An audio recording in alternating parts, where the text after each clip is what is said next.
Մեկը ասում է, որ 20,000-ից պրոֆեսիոնալ բանակ ենք սարքում, պետք է լինի, մեկը ասում է, որ ժամկետային ծառայությունը պետք է շատ կրճացվի եւ թողնվի ընդհանրապես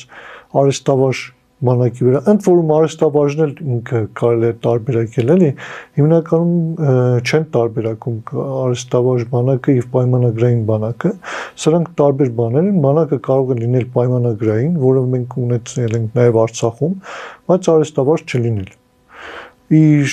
պատրաստվածությամբ, իր կարգապահությամբ, իր գրագիտությամբ եւ իր մոտիվացիայով ընդհանրապես արհեստավարժ չլինել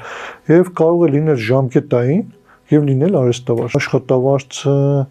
անհրաժեշտ պայման է որպեսզի մենք ունենանք պայմանագրային լավ բանակ բայց բավարար չէ որովհետեւ միայն սոցիալական իրավիճակը լուծելով դու շատ հարց ես լուծել, բայց դու չես լուծում բարոյահոգեբանական արժեքային եւ մոտիվացիոն